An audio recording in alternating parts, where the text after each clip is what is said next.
సమగ్ర శిక్షా ఉద్యోగుల రెగ్యులరైజేషన్ కోసం ఆందోళన. తెలంగాణ రాష్ట్ర సమగ్ర శిక్షా ఉద్యోగుల సంఘం ఆధ్వర్యంలో కాంట్రాక్టు ఉద్యోగులందరినీ రెగ్యులర్ చేయాలన్న డిమాండ్తో రాష్ట్ర వ్యాప్తంగా ఆందోళనలు జరుగుతున్నాయి.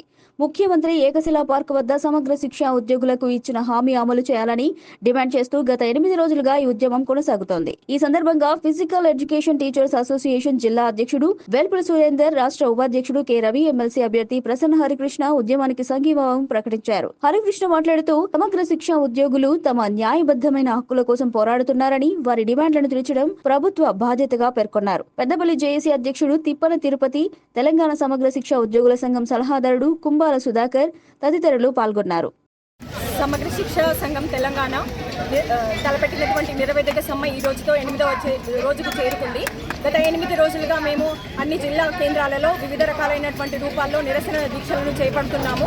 ఏదైతే మాకు సీఎం రేవంత్ రెడ్డి గారు ఇచ్చినటువంటి హామీ, మిమ్మల్ని టీ తాకినంత సేపట్లోనే రెగ్యులరైజ్ చేయొచ్చు అనే విషయాన్ని జటిలం చేస్తుంది అన్న రాష్ట్ర ప్రభుత్వం అని అప్పుడు చెప్పిన మాటను బట్టి మేము ఏదైతే ప్రజాప్రభుత్వం వస్తే మా యొక్క హామీ కానీ మాకు ఇచ్చినటువంటి హామీ నెరవేరుతుందనే ఉద్దేశం కొద్ది మేము ప్రస్తుతం ఉన్నటువంటి ప్రభుత్వాన్ని గెలిపించుకోవడం జరిగింది. గత సంవత్సర కాలంగా కూడా మేము రకరకాల రూపాల ద్వారా మేము రిప్రజెంటేషన్లు ఇవ్వడం జరిగింది. కానీ ఇప్పటికీ కూడా తలపెట్టి 7 రోజులు అయినప్పటికీ కూడా కేవలం రాష్ట్ర కమిటీని పిలిపించి నిన్న సచివాలయానికి పిలిపించి మా యొక్క అవసరాన్ని, బాధలను, వేతనాల గురించి తెలుసుకోవడం జరిగింది.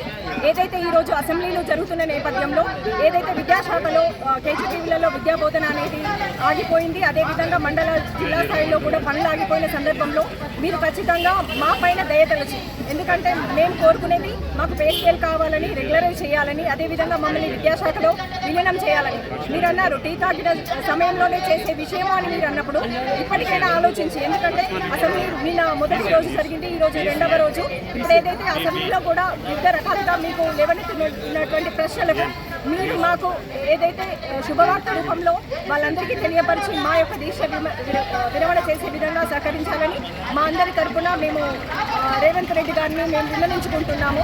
ఇక మీదటనైనా, ఎందుకంటే నిరసన సమ్మె స్టార్ట్ అయ్యి 8 రోజులు గడుస్తుంది. మేము మా అందరిలో కూడా ఉద్యోగాల్లో రోజు రోజుకు మాకు ఎప్పుడు వార్త అందుతుందని ఎదురు చూస్తున్నాము. ఈ నిరవధిక సమ్మెని తర్వాత నిరసన దీక్షలుగా కానీ, లేకపోతే ఆమరణ నిరాహార దీక్షలుగా కానీ మీరు పెరగక ముందే మాకు మంచి కబురులు, మాకు పే స్కేల్ అందిస్తున్నామని చెప్పేసి హామీని మాకు తెలియజేసే వరకు మేము దీన్ని కొనసాగించము. త్వరలోనే మాకు మంచి వార్తలు అందిస్తారని చెప్పేసి కోరుకుంటున్నాము.